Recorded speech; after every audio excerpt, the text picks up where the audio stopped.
Hi అండి, అందరికీ ఎలా ఉన్నారు? అందరూ బాగున్నారా? Welcome to my channel Jaya's kitchen and blogs అండి.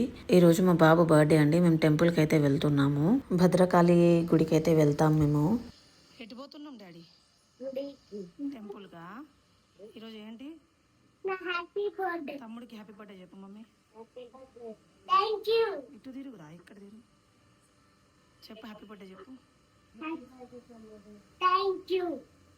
ఇక్కడ మా బావ అయితే రెడీ అయిపోతున్నాడు. నేనైతే మార్నింగ్ 5:30కి లేసి అన్ని పనులు చేసి టగటక రెడీ అయితే అయిపోయాము. ఎందుకంటే ఆ రోజు మండే అండి. ఆ రోజు స్కూల్ ఉంది పిల్లలకి. ఫస్ట్ టెంపుల్కి వెళ్ళొచ్చిన తర్వాత స్కూల్కి పంపిద్దామని ఇక్కడ మేము ఫస్ట్ టెంపుల్కి త్వరగా అయితే వెళ్తున్నాము. 6:30కి అలా లేసి మా బావ అయితే రెడీ అయిపోయాడు. ఇక్కడ ఆటో అయితే బుక్ చేసాము, ర్యాపిడో అయితే బుక్ చేసాము. మా చెల్లి అయితే రాలేదు, ఓన్లీ మేమే వెళ్ళాము. అండ్ ఇది మా బాబుది 4th బర్త్డే అండి. అంటే 4 years కంప్లీట్ అయ్యి 5లో పడ్డాయి అన్నమాట. యాక్చువల్లీ మేము ఇంట్లో ఎవరి బర్త్డే అయినా కానివ్వండి తప్పకుండా భద్రకాళి టెంపుల్కి అయితే వెళ్తాము. అక్కడైతే అర్చన అయితే చేపిస్తాము. మాకు అలా వెళ్ళడం అలవాటు అండి. యానివర్సరీకైనా బర్త్డేకైనా తప్పకుండా భద్రకాళి గుడికి అయితే వెళ్తాము. ఏ టెంపుల్కి ఎక్కువ వెళ్ళము, భద్రకాళి గుడికి అయితే రెగ్యులర్గా వెళ్తాము ఏదైనా అకేషన్ ఉన్నప్పుడు. ఇక్కడ బాగా కొబ్బరికాయ అయితే తీసుకుంటున్నాడు ఫ్రెండ్స్. ఇంటి దగ్గర నుంచి అయితే తేలేదు. కొంచెం టెంపుల్ దగ్గర మనకు ఎక్కువ రేటే చెప్తారు కదండి. మేము ఇంటి దగ్గర నుంచి తీయడం అయితే మర్చిపోయాము. ఇక్కడైతే కాళ్ళు కడుక్కొని లోపలికైతే వెళ్ళిపోతున్నాము. ఇక్కడ చూసారు కదా, ఈ ప్లేస్లో భద్రకాళి చెరువు ఉండాలి, కానీ చెరువు అనేది మొత్తం రెనోవేట్ చేస్తున్నారండి. కొత్తగా హైదరాబాద్లో కన్స్ట్రక్ట్ చేసినట్టు ట్యాంక్ బండ్ అయితే ఇక్కడ కన్స్ట్రక్ట్ చేస్తున్నారట. మేము అక్కడ అడిగాము, చెరువు అస్సలు లేదండి. మా బావ నార్మల్ డేస్లో ఎప్పుడు కూడా గుడికి అస్సలు రాడండి. బర్త్డేస్ అకేషన్స్ ఉన్నప్పుడు అయితే ఇలా తప్పకుండా అయితే వస్తాడు. అసలు మిగతా డేస్లో తనకు అసలు టైం ఉండదు రావడానికి.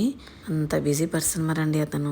యాక్చువల్గా బర్త్డే రోజు పిల్లలకి హాలిడే ఉంటే ఎటైనా బయటికి వెళ్దాము అలా టూర్కి అని అట్లా ప్లాన్ చేసుకున్నాము. కానీ అనుకోకుండా బర్త్డే మండే రోజు వచ్చింది కదా, ఆ రోజు పిల్లలకి స్కూల్ ఉంటుంది కాబట్టి స్కూల్కి అయితే పంపించాల్సి వచ్చింది. అందుకే ఎటు వెళ్ళలేదండి. ఓన్లీ మార్నింగ్ టెంపుల్కి అయితే వెళ్ళాము, ఆ తర్వాత స్కూల్కి పంపించేశాను. మేము టెంపుల్కి ఎర్లీ మార్నింగ్ వచ్చాం కదండి, 6 or 6:30 అలా అవుతుంది. ఇప్పుడు అక్కడ ఎక్కువ పబ్లిక్ అయితే లేరు, ఎక్కువ మెంబర్స్ లేరు కాబట్టి త్వరగా దర్శనం అయితే అయిపోయింది. ఇక్కడ మేము దర్శనం చేసుకుని బయటకి అయితే వచ్చేస్తున్నాము, ఇక వెళ్ళిపోతున్నాము. టిఫిన్ కూడా దారిలో అక్కడే చేసేసాం ఫ్రెండ్స్. ఇంటికి వెళ్ళి టిఫిన్ చేసేంత టైం లేదు, ఎందుకంటే మళ్ళీ పిల్లలు స్కూల్కి వెళ్ళాలి కాబట్టి. బాబుకి అదే డ్రెస్ మీద స్కూల్కి అయితే పంపించేశాను. పాపకి మాత్రం యూనిఫామ్ అయితే చేంజ్ చేయించి స్కూల్కి అయితే పంపించేసాను ఇద్దరిని. ఇదైతే ఈవినింగ్ బ్లాగ్ అండి. మేము బర్త్డే ఎలా సెలబ్రేట్ చేసుకున్నాం అనేది ఇక్కడ వీడియో అయితే తీసాను. అయితే యాక్చువల్గా మేము ఒక కేక్ అయితే తెచ్చాము. మా కజిన్స్ అంటే మా బాబుకి మామయ్య అయితే అవుతారు, వాళ్ళు ఒక కేక్ తెచ్చారు బాబుకి కట్ చేయిద్దామని. 2 కేక్స్ అయితే కట్ చేసాము. మా తోటి కోడలు వాళ్ళని పిలిచామండి, కానీ వాళ్ళు రాలేకపోయారు. వాళ్ళ ఎవరో దగ్గర వాళ్ళు చనిపోయారంటే వాళ్ళైతే రాలేదు. ఓన్లీ మేమే ఉన్నాము సెలబ్రేట్ చేసుకోవడానికి.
మా బాబు అయితే కేక్ కట్ చేయడం తర్వాత అండి, కేక్ ఎప్పుడెప్పుడు నోట్లో పెట్టుకుందామని అయితే ఎదురు చూస్తున్నాడు.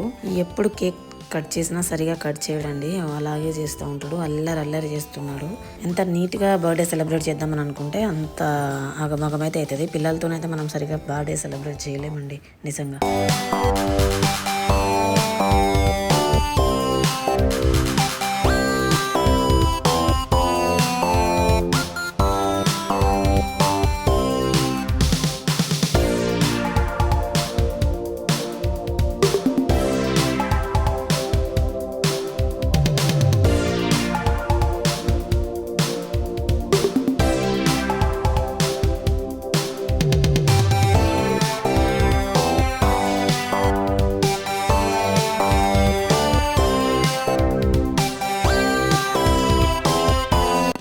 ఇక్కడ కేక్ కట్ చేయడం అయితే అయిపోయింది. మంచిగా ఫొటోస్ అయితే దిగుతున్నాము. మమ్మీ డాడీ అండి ఇక్కడ వస్తున్నారు ఇక బాబుకు తినిపించడానికి. మా పాప డ్రెస్ అయితే బాగుంది కదా ఫ్రెండ్స్, నాకైతే చాలా నచ్చింది. ఇలా చూడగానే నాకు ఆ డ్రెస్ ఎందుకు వచ్చిందండి, వెంటనే తీసుకున్నాను. ఇక్కడ సిఎంఆర్ షాపింగ్ మాల్ అయితే తీసుకున్నాను. 600 అయితే పడింది ఆ డ్రెస్. నిజంగా బర్త్డే అంటే పిల్లలకి ఏదో తెలియని సంబరం కదండి. చిన్నగా ఉన్నప్పుడు మనం కూడా ఇలాగే చేసేవాళ్ళం. మన బర్త్డే దగ్గరకు వస్తుందంటే మనకు ఎంతో హ్యాపీ అనిపిస్తుంది, మనకు చాలా ఎక్సైట్మెంట్గా ఉంటుంది. చిన్నపిల్లలందరికీ కూడా అలాగే ఉంటుంది. కానీ ఒక్కసారి ఏజ్ అనేది దాటిపోయినాక అసలు మనకు బర్త్డేస్ వచ్చినా, యానివర్సరీస్ వచ్చినా, ఏ డేస్ వచ్చినా మనకైతే హ్యాపీనెస్ అనేది ఉండదండి. ఆ ఏజ్లో మాత్రమే మనకు అలా అనిపిస్తుంది. అందుకే తప్పకుండా ఆ మెమరీస్ అయితే మనము సెలబ్రేట్ చేసుకోవాలి ఫ్రెండ్స్. ఇలా ఒక మంచి బెస్ట్ మెమరీగా గుర్తుపెట్టుకోవాలంటే తప్పకుండా సెలబ్రేట్ చేసుకోవాలి, దాన్ని క్యాప్చర్ అయితే చేసుకోవాలి. ఎందుకంటే ఒకానొక టైంలో మనకు సెలబ్రేట్ చేసుకున్న హ్యాపీనెస్ అనేది ఉండదండి మన ఏజ్ వచ్చేదాకా. అందుకే తప్పకుండా పిల్లలకైతే సెలబ్రేట్ చేయాల్సిందే. మనము ఏ చిన్న ఫంక్షన్ ఉన్నా వాళ్ళకి తప్పకుండా సెలబ్రేట్ చేయాలి. అంతే అండి, వీడియో అయితే ఇంతే. చాలా ఎంజాయ్ చేసాము బాబు బర్త్డేకి. కానీ మేము మా అత్తమ్మ వాళ్ళని తోటి కూడా వాళ్ళనైతే పిలిచాము, వాళ్ళైతే రాలేదు కొన్ని కారణాల వల్ల. కొంచెం అర్జెంట్ వర్క్ అయితే ఉందంట వాళ్ళకి. ఇంకా వాళ్ళందరూ వస్తే చాలా బాగుండేది ఫ్రెండ్స్, ఓన్లీ మేమే అయిపోయాము. ఓకే ఫ్రెండ్స్, ఈ వీడియో మీ అందరికీ నచ్చిందని అనుకుంటున్నాను. తప్పకుండా ఈ వీడియో నచ్చితే మీ అందరికీ షేర్ చేయండి, లైక్ చేయండి అండ్ సబ్స్క్రైబ్ కూడా చేసుకోండి ఫ్రెండ్స్. Thank you.